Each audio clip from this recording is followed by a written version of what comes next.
But I'll say one thing about the parsha because it's very relevant to current events. Okay, what I want to say at this one point, it's so relevant, this whole piece, because the story in the parsha is about this guy named Korach. Now, Korach, he did a very, very bad thing. And the Talmud discusses what his punishment is, and he's got a very big problem. He did something very bad. It's not a revolution against Moshe, where he said that that we don't need Aaron to be the Cohen. He did this whole thing, and the bottom line is he was jealous because he was jealous because in terms of the genealogy, so Moshe's father and Aaron's father was the oldest, and then his father was the next in line. So he thought that he had a right to certain positions. And God had picked one of the other cousins before him, and so he was jealous. Okay. But it says that he was a genius. He was a pikeach. He was an amazing, holy, great person. So when a guy who's every person in the world, when they do something wrong, they rationalize it. Certainly on great people, they must have thought he had some kind of rationalization. Even though the bottom line may have been jealousy, that may have been the underlying piece. What was his rationalization? Why he thought this was right, what he was doing? So it says, he claimed the following. He said, Moshe, why are you ruling over us? We're all holy. We all were at Mount Sinai. We all heard God speak. And why should you be in charge? And this really has a lot of truth to it. But it sounds like a crazy claim. We're all holy? What does that mean? So there is a teaching that says that one of the reasons why Korach believed he was going to be successful is he prophetically saw in the future a great sage, a great prophet coming from him. Who was that? That was Samuel. Okay, he saw Samuel coming, and he realized, whoa, this greatness is coming from me, and therefore, I'm just going to be quiet. I'm also something very important. But you understand when the sages tell us he saw Shmuel, there must have been something about Shmuel's view of the world that Korach saw in himself. What was that? It says that when the people wanted a king, they went to Shmuel and they said, we want a king. Shmuel said, why do you need a king? You don't need a king. God's your king. And therefore, what happened was the view of the world that Shmuel was espousing, Korach thought it already happened. Korach wanted to claim we are in times of perfection. And if you look at life, it says there's a famous teaching, a Talmud teaching that says in the future that tzaddikim, the righteous, are around God in a circle, and they point to the middle and say, this is our God. That doesn't mean a circle. A circle is unique that all points on the circle are equidistant to the center.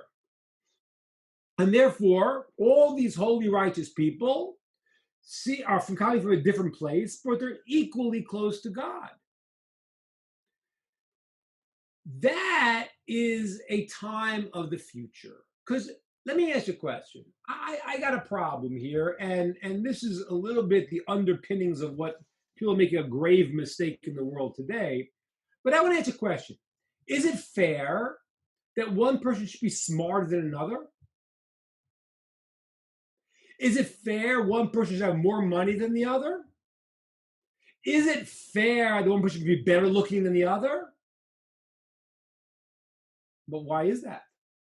And the answer is because the way God set the world up was not a circle, but a line. A line has points on the line. Some people are up, some people are down. Nothing's equal. Why is that? Because everyone has their unique test, their unique mission. A guy who is rich, oh yeah, everyone's, I want to be rich. But the guy who's rich has his challenges. In a lot of ways, maybe greater challenges someone who's poor. The sages tell us a person who's wealthy has to use his money properly. If not, he's a very serious offense. So every person, smart, less smart, beautiful, less beautiful, rich, poor, everything is their unique mission and their challenge and their service and their unique way to express what it is in the world. And therefore, Korach's whole claim was not only it wasn't that it was so blatantly wrong, it was the wrong time. This was not a time of the future, of a time of perfection, where it's like a circle and everyone gets because they have. It's not like that. The way of the world right now is supposed to be that everyone has a different challenge. And when Korach wanted to say, we're all holy, why did he say? Because we all heard God speak at Mount Sinai. Korach was saying, this is the messianic times, this is the times of the future. We don't need to have any hierarchy. We're all totally tuned into God completely and perfectly, and we don't need a leader. That was not true. There is an aspect of that in the future where there is an aspect of that where a understanding of God will fill the earth, and there's a different potential in the future. And Korach was sensing something, but it wasn't true. And what really pushed him was jealousy. And I think you can look at the situation in the world right now. I mean, the claim that people want things to be the equal, I don't know who we're fighting against. God created things that people have this strength and that strength. And what are they going to do? And that's why very often you get people get these movements that are very godless. Like the communist movement, people don't realize. Communism, the central feature of communism was atheism. People don't realize that. Why is that? Because it sounds like a nice idea. Everyone should have. Why the Jewish value of charity is so important. Take care of someone else. But the Talmud says, if a guy says what's mine is yours and yours is mine, you know what that person is? He's called a fool, an ignoramus. Because there's no boundaries.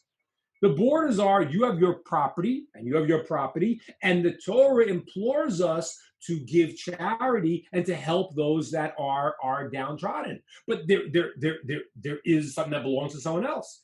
Communism or whatever new system we're talking about that breaks these barriers down. Why do they do it? Because they say, well, the world's not fair. God made the world. We don't accept that. We don't accept any of that. We have our own view and we have our own system. And that really became the world of Korach. Korach's world was there are no boundaries. There are no boundaries. And therefore, there's no boundaries. It's all this new utopia of sorts, which was completely wrong. Now, he's a smart guy. Why did he fool himself? Because his eye was seeing an ideal world at some point where everyone has done their work and their different challenges, and they're in a world of reward, and therefore the need for the different tests that they all have is changed. He saw that kind of world. Now, I remember when I was a kid, I used to love this song, Imagine, the John Lennon song. I used to love it as a kid. And it was the dumbest song in the world. I mean, I realized, like John, what are you thinking? Nothing, there's no boundaries. That's chaos. That's not utopia. It's utopia when God says, okay, the time of the work is over and everyone has done their unique missions. We'll move into a reality that will be a reward for people, that everyone had their challenges. But right now, we're not supposed to be the same. We're supposed to have unique, different things. And everyone says, oh, the next guy's, my challenges are great. His challenges, no. He. If I went to every person in this room, or any person in any room, and everyone told me, and you told each other, all your unique challenges, we all scratch our heads and we say, oh, I don't know, maybe I'll just keep mine. because nobody knows what everyone else's challenges are. That's their unique special system. Korach really out of jealousy of wanting to be on top. That's why every time in the communist system, the guy who claims the let's all be equal, in the end, he becomes the new boss. Korach was going to make himself the new boss because his motivation wasn't pure. He wasn't looking at a world that was really equal in that way. He just wanted more, and that was his rationalization. But the part where he was fooled about was to see a future that's not now. It's a future of a different time after the work of this world is done and the challenges that we each have are brought to fruition. Then in the future, we have this idea, that this circle idea, that everyone with their own different challenges has made it according to what they had to do. And then you have more of an aspect of a circle, an equidistant point. But in this world, if you don't have that, then there's no purpose, because nobody is doing anything. That's the time of reward. Korach pushed that. And we have to understand, when people push these philosophies, just like Korach, they have agendas. And Korach had an agenda. His agenda was jealousy, but he was a very brilliant guy. He saw something that was true, and he made a whole philosophy around it. And that's why, there's an amazing thing. It says in the I think we talked about it once. The Hebrew word for truth, emet, is an aleph, mem, and a taf. It's the first letter, the middle letter, and the last letter of the alphabet. And it stands on two legs. All of the letters stand on two legs. The word for lie is sheker. A sheker is spelled shin kuf resh. That word is three letters that are in a row, but just flipped around a little bit. And the sages tell us that truth is hard to come by. It's very far apart. Lies are very close. You can have a million lies. One truth you could have. Lies are very close together. And what happens is they stand on one leg. The letters are on one leg. But the sages tell us the letter shin, those who know what it looks like this, represents an idea of truth, because it has a balance. It's called Abraham, Isaac, and Jacob. It has a three balance. So letter of shin is a letter of truth. Why is the letter of truth in the word of lie? Because every lie needs to have a little bit of truth to stand on. So what people do is they create this sense of, yes, we would love to have the world being fair. And therefore, we feel that sense, so we have this big whole philosophy, but it's a lie, because the world is fair. It's not fair the way you and I think it. It is fair because every person has their special job, their special challenges that God wants from them, and that's their mission in this world. So in a time of reward, everyone gets the reward for whatever they did, and therefore we're not going to say. And that's what's an amazing thing. But God, let's say a person is not, we have this law in Jewish law. When you come to to the Torah, we call up different people at different priorities. So there are certain people that may not be in this world as honorable. Let's say a guy who's not that smart, and we have an associate, a genius who knows the whole Torah. But if somebody started life at a 1 out of 10 and made it to a 4, and someone else started at a 7, made it to an 8, who's greater, the 4 or the 8? The answer is, in this world, well, the 8, the 8 knows everything, the 4 doesn't. But in the time of reward, the 4 is greater, because the 4 moved 3 steps, while the 7 moved 1. And that's why a person gets their challenges. We can't be their judge to know how they're doing, because we don't know the tools they've been given. That's God's calculation. The reward, that's afterwards. Now everyone has their unique mission, and that's what Korach wanted to undo for his own purposes. And ladies and gentlemen, that's also what's happening right now in the world. Okay, that was the short thought I wanted to share with you on the parasha, and I'm going to open up to questions on this and on anything else you might have. Rabbi, I had a quick commentary on that, and I was just talking to a young man. He would consider himself a later millennial, who was talking to me about fairness, right? This whole idea, it's just Right. not fair that people are born in, poverty-stricken India, and I was born, to decent wealth, and I told him, I said, I think you're kind of confusing justice with fairness, equating them both as being the same, and they're totally two different things. I said, but if you look around nature itself, because I couldn't talk to him about God because he doesn't acknowledge God, right? So I said, look around in nature. Not even the same trees are the same, right? They all have different parts of growth. Each tree, everything in creation is not equal, right? There's differences in everything around us. Why would we think that as human beings, everything should be equal? The only thing equal for us is we all get to breathe the same air, we all get water, and we all get sustenance, and we have our journey to do. That's it. It's true. It's true. The only problem is that what a person will say to you, which is what the movement is today, is, well, the animal kingdom is not going to go and make it all equal. We people can do it. By the way, this is totally fake, because the people who are claiming this are, I don't see them giving. The people I see giving more charity are not the people that are talking about these things. So, so if all the sports players want to give, their $30 million a year contracts, they want to share that, then they should. I mean, they really should. I think it's called charity, and we are implored to give charity, 10%, 20%, and if someone's wealthy, they're allowed to give more than 20% even. So, but the problem is that, and this is what's really going on in the world, and this is what really Hitler, Yamach Shemo, Hitler's nation be erased. What he wanted to claim, which was based on how he was taking the philosophy of Nietzsche, of the Ubermensch, the Superman. So what he was saying was, look at the animal kingdom, and the lion eats the lamb, right?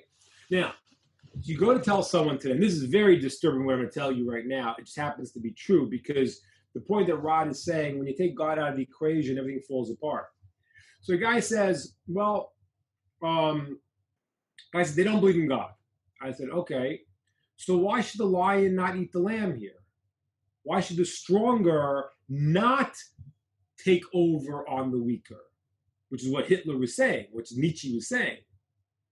So people answer this idea of what's called social contract. What does social contract mean? Social contract means that, well, the world would do better if you didn't steal from me, I didn't steal from you, so there's no morality, they want to say, and therefore we enter into a contract that says we'll all do better if you don't steal from me, I won't steal from you. You don't hurt me, I won't hurt you. And therefore, you're right, survival of the fittest works for the animal kingdom, but people will do better with this social contract of a mutual reciprocity. There's a big problem with that. You know what the problem with that is? The lions don't want the contract. The lambs want the contract. The lions say, what do I want this contract for? You can't take from me, I'm stronger than you, so I don't want a contract. So what happens is that, and this is the fascinating part of it, which is it's really fascinating, because the world shifts, it's like a pendulum swinging, and you get the people who become the persecutors, who are these type, and then the persecutors become those type. They just kind of switch. So Hitler and those that were within the Nazi Machshman, so they wanted to say, okay, we don't believe in morality, we don't believe, and therefore the stronger kills the weaker, and we don't enter in the social contract.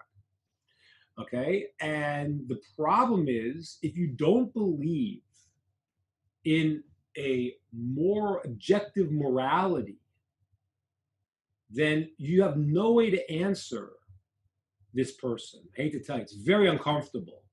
Very uncomfortable. But when these people will say, I say, wait, you don't believe in God, okay? So you know what?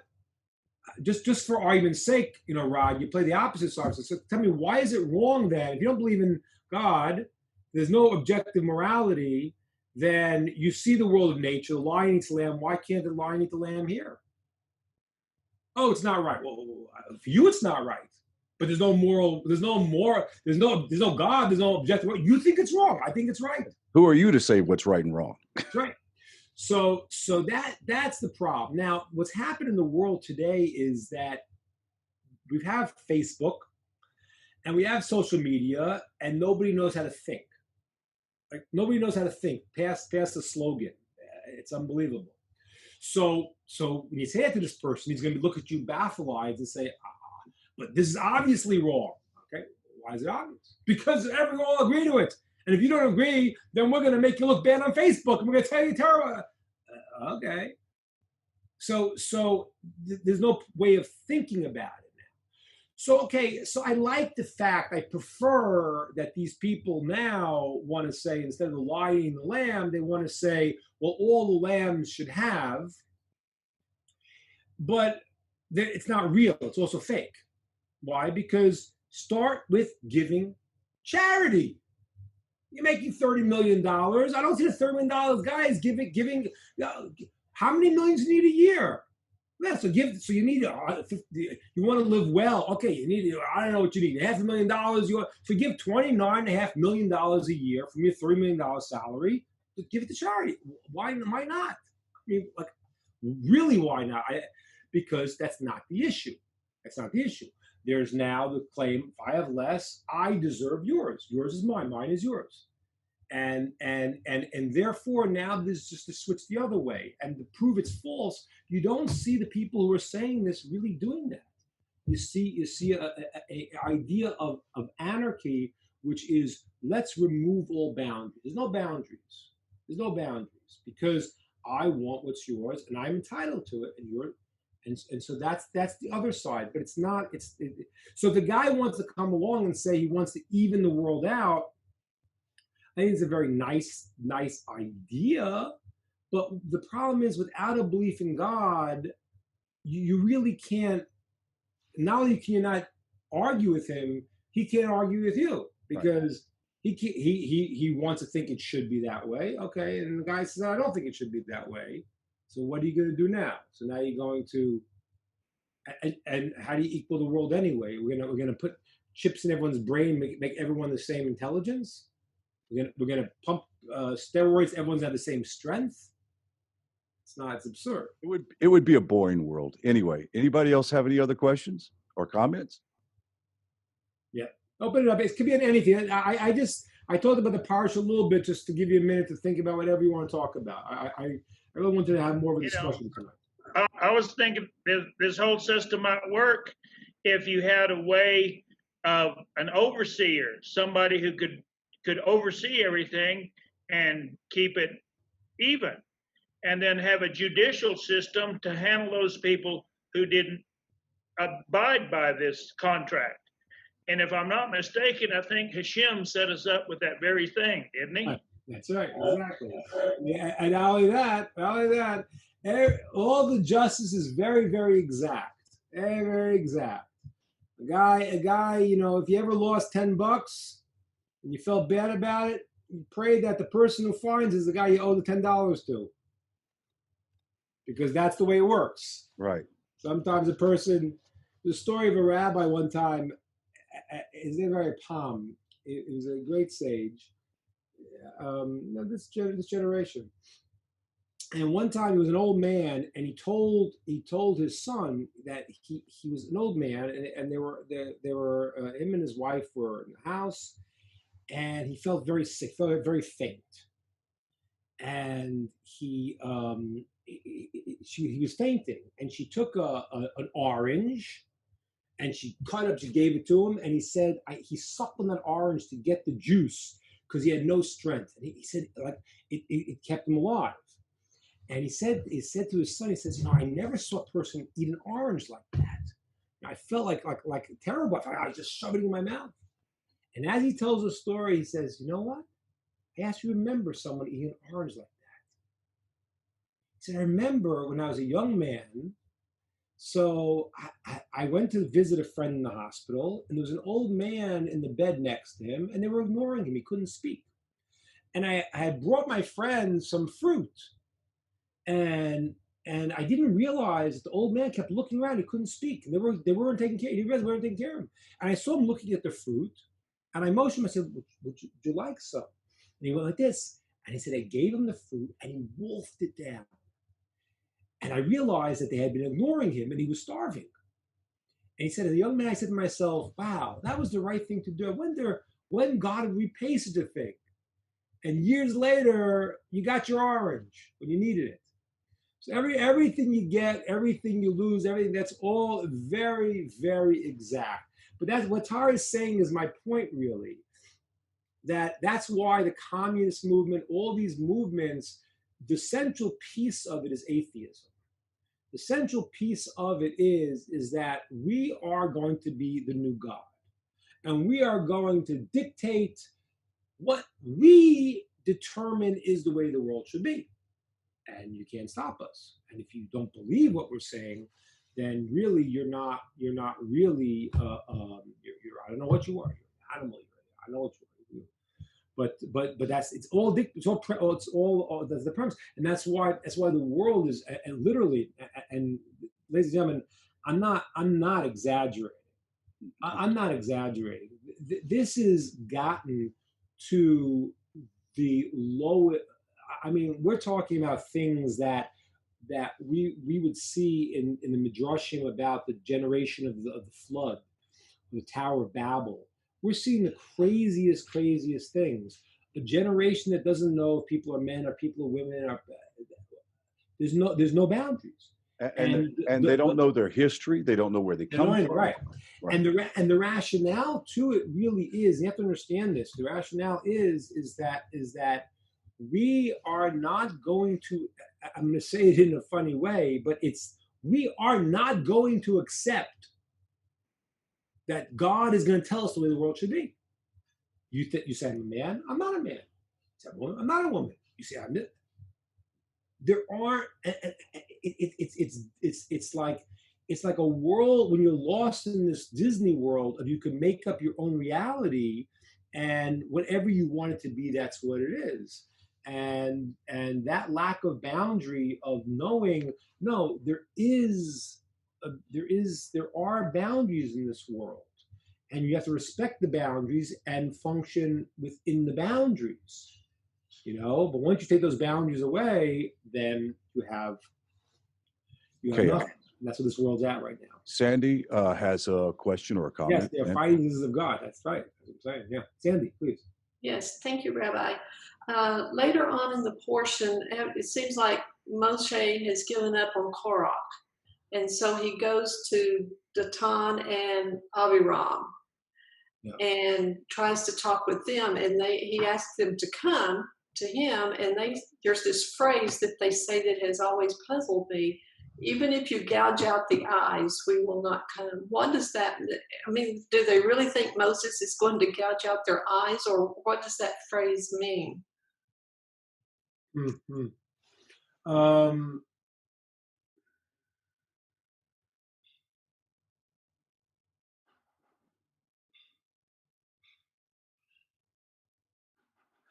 I'm not sure. I would give a possible idea. The eyes represent wisdom. There's different parts of the Bible and different things. The eyes represent, you can say, either wisdom, as King Shlomo said, I've seen much wisdom. As well as eyes represent overseeing something. The eyes of God is on the nation, on the land, means that God oversees and directs. So we possibly could say, but I haven't seen this, I'm saying it's my own idea, that maybe they were saying to him that either if you're going to try to tell us what's right, we have our own right. We're not going to believe you. Our wisdom is superior, and we're not going to accept you moving our eyes and telling us how we have to see the world. That's one idea. Or alternatively, as we said before, the view of Korach and his people was that there was a new hashgacha, there was a new way that God was overseeing his world. And if you want to try to remove our eyes and tell us that this is the world's got to function the way you think God is running the world, we're going to reject that. Those are two possibilities that I would say, but I don't remember seeing other places that answer. I'll take a look, but that could be a possibility. Who's next? I think Don wants to say something. Don, you gotta unmute yourself. Don, you have to unmute yourself, Don. Can you unmute him or no? Hold on one second. Let me find him. Here we go. Don, we're unmuting you. No, yeah, there you go. There you are, Don. Okay? Yeah. Okay. What I want to know is, in this world, not everybody is an anarchist or non-believer. Right. Right? Why is it that the majority of the people who are believers, and why aren't they standing up? Why aren't they saying anything? Why are they, like, for example, what happened at Mount Sinai? Remember when the golden calf? They weren't all the people. I mean, why did they listen to a few instead of standing up and saying no? Like okay, I hear. So it's hard to answer that question as a political question. And the golden calf issue, that we know that was a problem, that people had. It was a minority, and people had to stop them. So there is a principle that a person is supposed to go and has to protest against things that are wrong. That is true. And that is an obligation. And why people don't? There's a lot of reasons they don't. People are afraid. People want to mind their own business so they don't get into trouble. What's happening now in the States, I can't comment about, because I don't,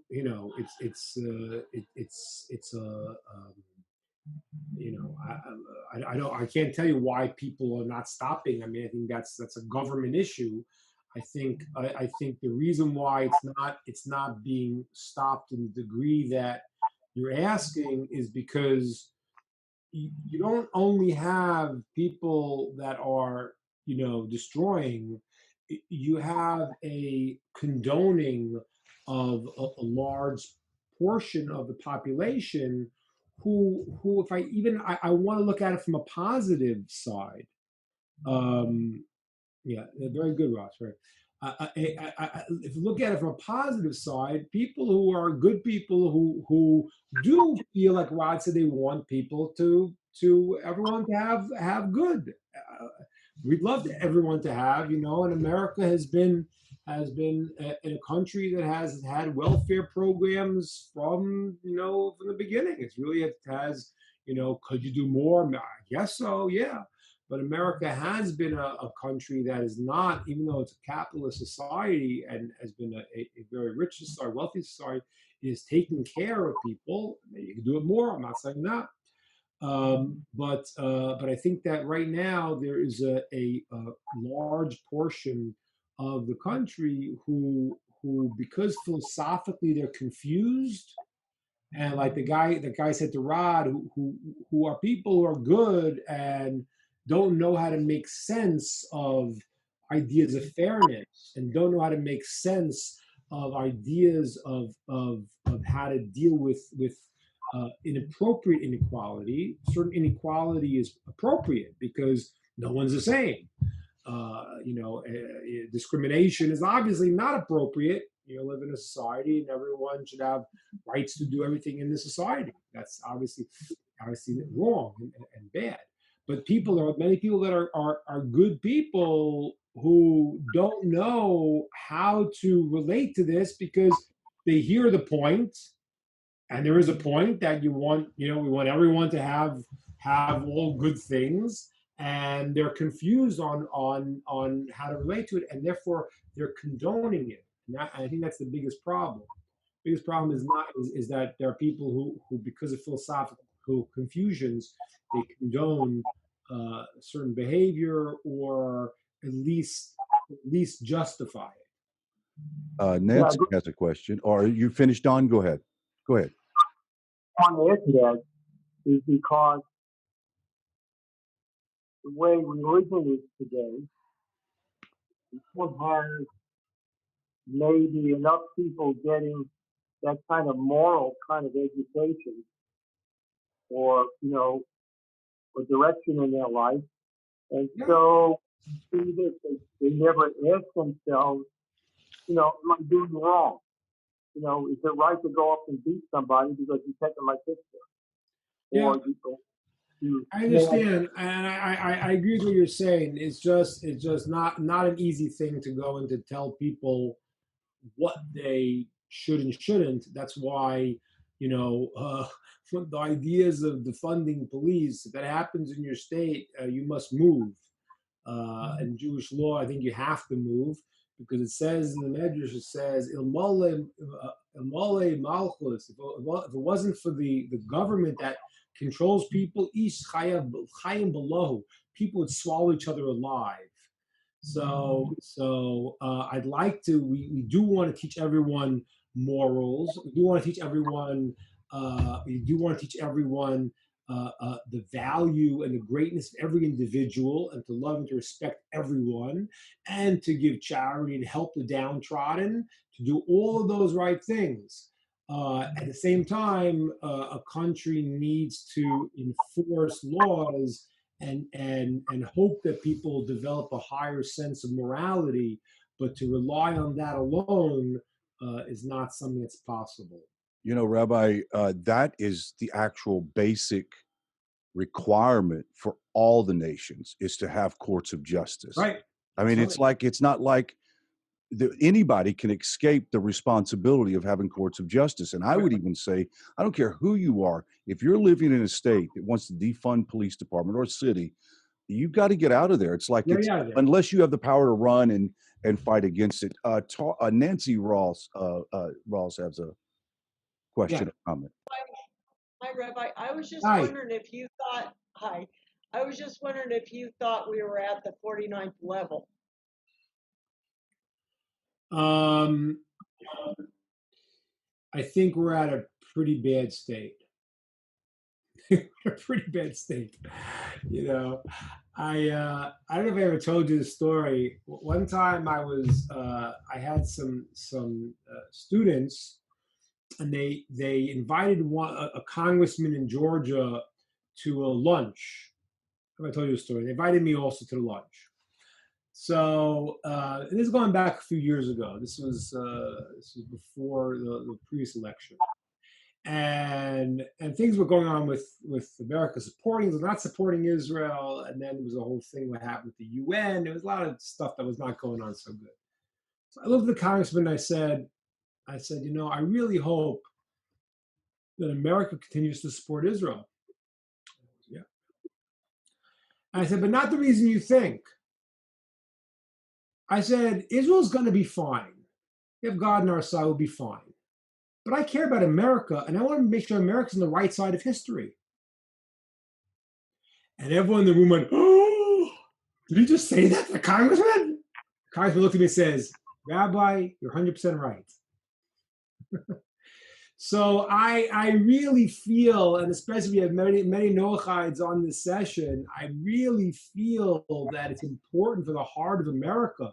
America has been a great country, has done many great things, has been a great country for all people. Now, of course, has America not done everything correctly? Yeah, of course. Is America evolving possibly into higher levels of understanding consciousness? Yes. But that doesn't mean America wasn't way ahead of the curve of every other nation, other than the Israel as its godly place. But every other secular nation, America has been ahead of everybody. Okay, so all right, so you learn some things, We express the idea of all people's equality and different things. All right, so it took some time, fine. So but America has something that's special, and right now to destroy it all and to say, well, there's nothing. That's not good. That's not good. America, we want it's crucial here. We know we're giving classes here. I said many Noachites here, and we have the idea that the nations of the world are part of this whole system.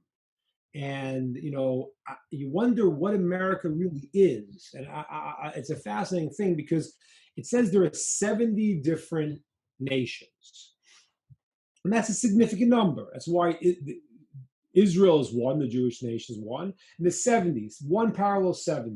That's the way it always is. That's why the Sanhedrin is 71. There's 70 in Moshe. And there's a parallelism between one to 7 days of the week, the oneness, 7 times 10, that becomes the 70. And so we always have this quality, right? The white light terms the 7 colors of the rainbow. And 70 is everything times 10 is the full expression of it.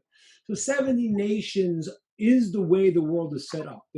We don't know who they are today because they're mixed up, but there's 70 nations. America was very unique in the idea of creating this compilation of people, and in that sense was a very beautiful idea because people were persecuted, and they created a situation where it was to avoid religious persecution and various other things. So it created this possibility for people from all different backgrounds to unite.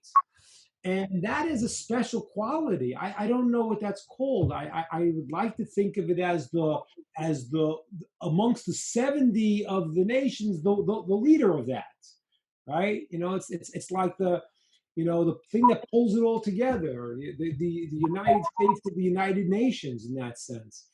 But right now, what's happening is that there is really a battle for what it is.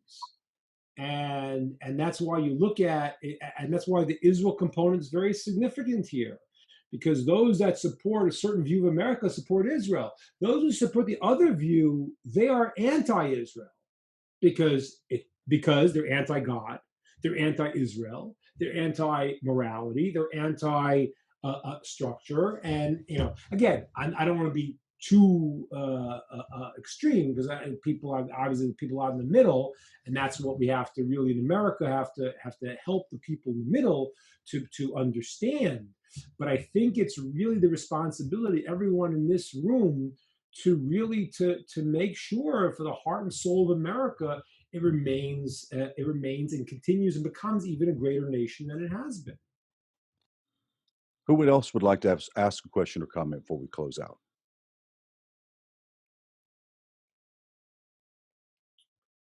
Anyone else? Could I have another turn? Yeah, sure. Kind of maybe just a comment and then get your thoughts on it. Last portion we had the spies. We had 12 spies. 10 of them kind of went off the rails. Right. And we learned they were very righteous men. Here in this portion, we have 250 men who it says were men of renown. So it seems like these are not people who would be easily swayed, but in both instances, it seems like these righteous people got sidetracked kind of easily. I just don't know if that's a correct observation there or what your thoughts might be. Okay, good. I tried to say this last week because I wanted to give this as an introduction to this topic. And I want to refer to it because I said it last week because as we're reading the stories of the sins in the desert, we can misunderstand it. I mentioned last week that the sages tell us that the battle of the desert was a cosmic challenge. If you think about life, sometimes things go along easily, and then all of a sudden, you might come to a tremendous crossroad where there's these forces pushing you in all different ways. And those are the moments that people have where they become great, or God forbid, they go off.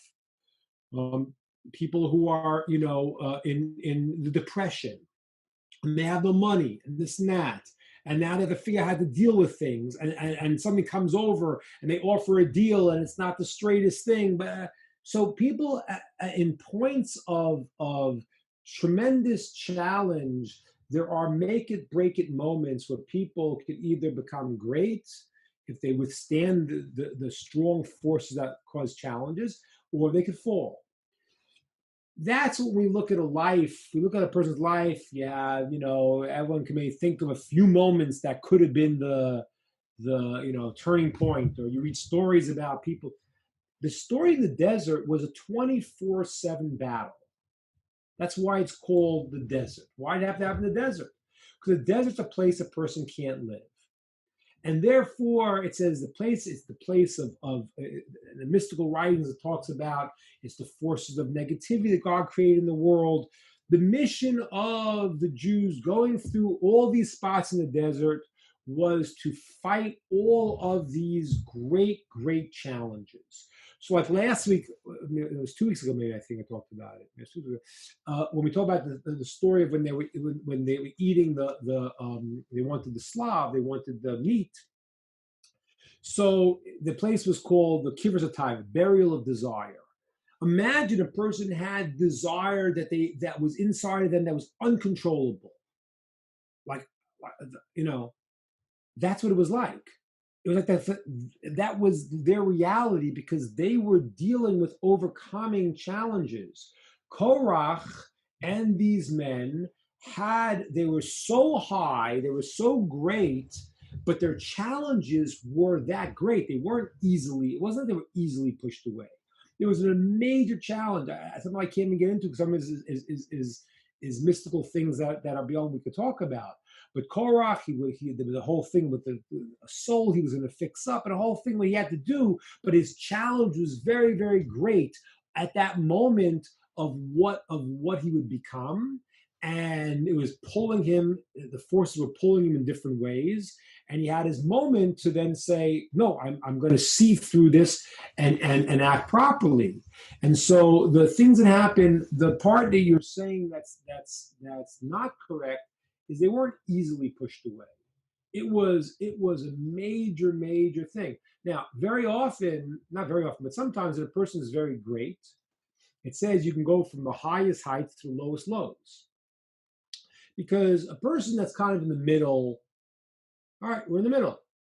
When a person, let's say, understands like tremendous things, and that's why you see sometimes, you see people that are very, potentially great people, sometimes do very, very bad things, because they're playing on a high level, high stakes. So Korach was playing on a high level with very high stakes for who he was, who he could have been, who he should have been, what he should have done in the world. And when the challenge came for him, he fell. But it wasn't like an easy test. If we were there and had their tests, we wouldn't be able to survive them. No question. The story, like when they built the golden calf. So the Talmud says that the God let the force of negativity show an image of Moshe dead in the sky. So what that means, all the forces of the world were testing the people, and they were in this tremendous battle. So everyone had their challenge, and Korach had his challenge. Now, with his greatness, he should have made it, but he wasn't able to. Good to see you, Ingrid. Thank you. So he wasn't able to make it. So it wasn't easy.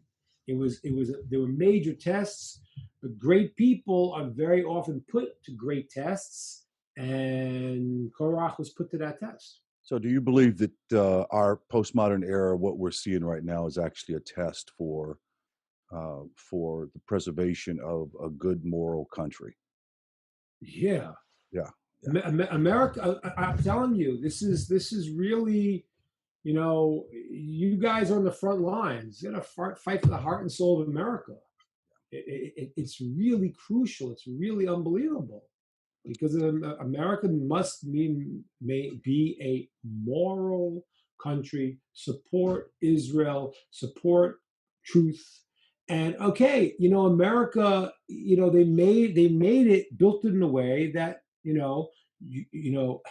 don't know the founding fathers, what they would have said, the founding fathers of America, because they really gave freedom of religion, and you could believe whatever you wanted to, which was necessary to create a country that was going to avoid persecution.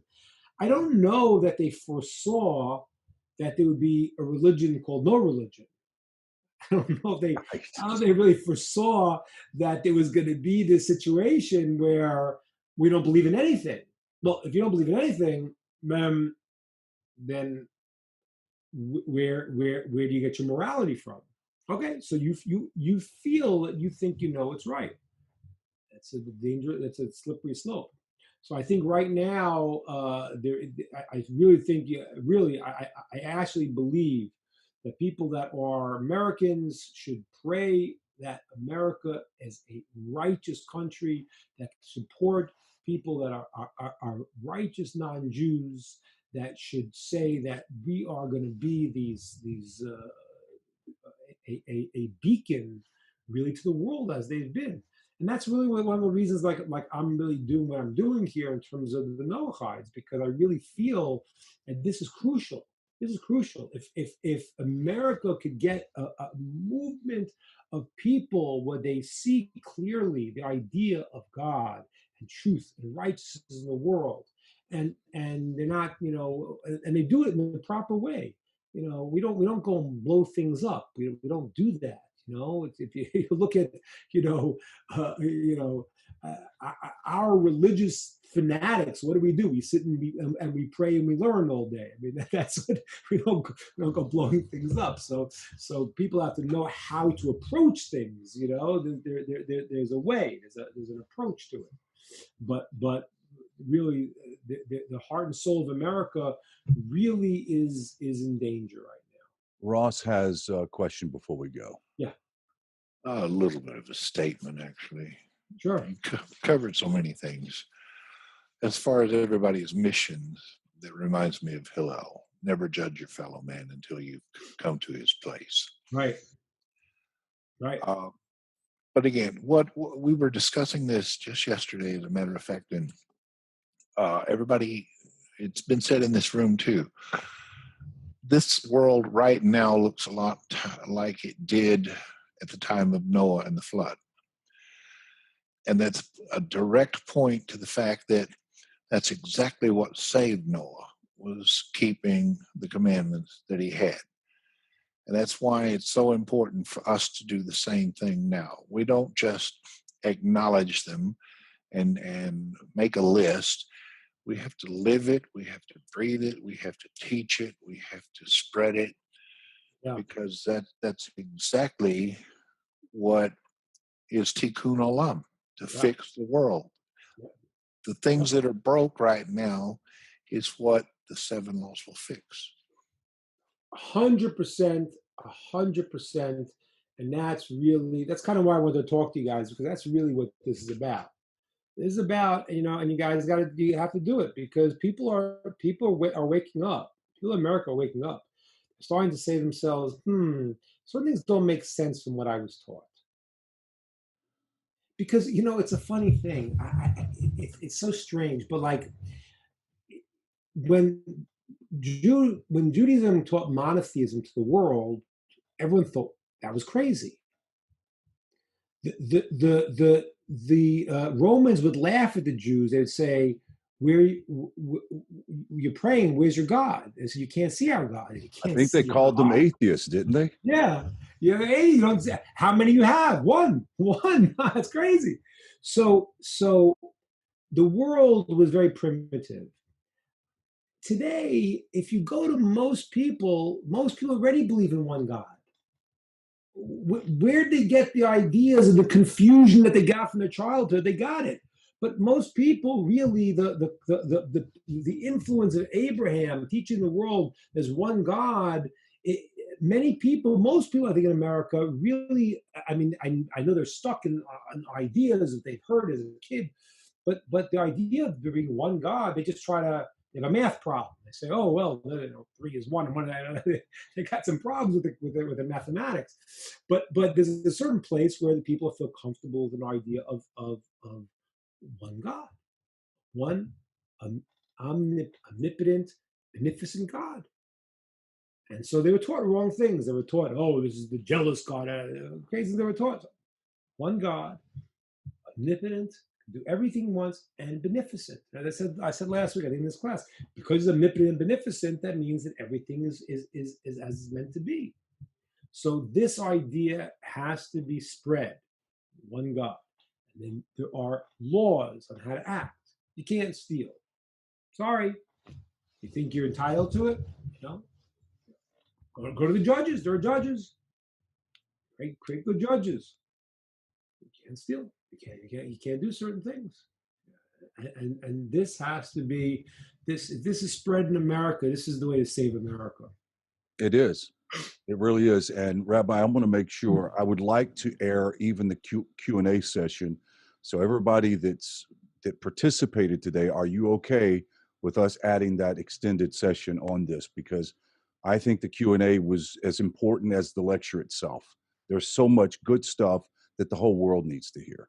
Okay, I'm good. Okay, you guys good? Give me thumbs up. Let me know. Okay, excellent.